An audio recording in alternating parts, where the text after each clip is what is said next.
विवाह पंचमी, ये सुनकर ही ऐसा लगता है जैसे ये दिन किसी विवाह से जुड़ा हो। अगर आप भी ऐसा ही सोचते हैं तो बिल्कुल सही सोचते हैं, क्योंकि ये दिन आपके आराध्य के विवाह का दिन है। मर्यादा पुरुषोत्तम भगवान और माता सीता के विवाह का दिन है। पौराणिक कथाओं के अनुसार मार्गशीर्ष माह के शुक्ल पक्ष की पंचमी तिथि को भगवान राम और सीता माता का विवाह हुआ है। इस दिन को उसके बाद हर साल विवाह पंचमी के रूप में मनाया जाता है। जिन लोगों को विवाह में विघ्न आ रहा हो या विवाह ना हो रहा हो, उन्हें इस दिन कुछ विशेष उपाय करने से लाभ मिलता है। इस साल 17 दिसंबर 2023 को विवाह पंचमी मनाई जाएगी। इस खास मौके पर आइए जानते हैं कि भगवान राम और माता सीता का विवाह कैसे संपन्न हुआ था और इस दिन का क्या धार्मिक महत्व है। भगवान राम और सीता के रिश्ते का हिंदू धर्म में बहुत महत्व है।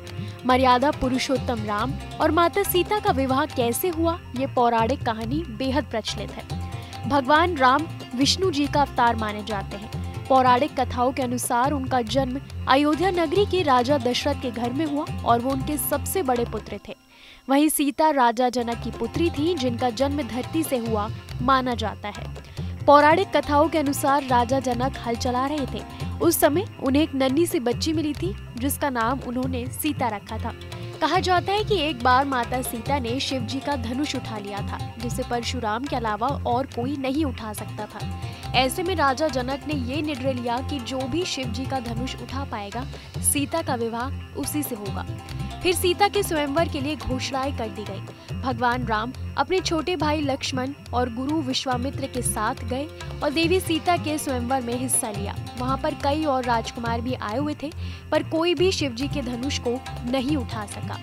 वहां पर आए तमाम वीरों ने अपनी ताकत लगाई, पर धनुष को जगह से हिला भी नहीं पाए। जिसके बाद गुरु विश्वामित्र की आज्ञा से भगवान राम ने ऐसा कर दिखाया। उसके 2 टुकड़े हो गए और वहां मौजूद हर कोई हैरान रह गया। इसके बाद विधि के अनुसार माँ सीता का विवाह मर्यादा पुरुषोत्तम श्री राम के साथ हुआ। जिस दिन माता सीता और प्रभु राम का विवाह हुआ था, उस दिन मार्गशीर्ष माह की पंचमी तिथि थी, इसलिए हर साल इस दिन विवाह पंचमी मनाई जाती है। वैसे तो विवाह पंचमी का दिन शादी ब्याह जैसे शुभ कामों के लिए अशुभ माना जाता है, लेकिन इस दिन को वैवाहिक जीवन बनाने के लिए बहुत ही महत्वपूर्ण माना जाता है। ऐसी मान्यता है कि इस दिन कुछ उपायों को करने से वैवाहिक जीवन में आने वाली सारी बाधाएं दूर हो जाती हैं। तो कैसी लगी आपको हमारी जानकारी, हमें कमेंट बॉक्स में जरूर बताएं। और ऐसी धर्म कर्म से जुड़ी तमाम खबरों के लिए देखते रहिए न्यूज़ नेशन स्तुति।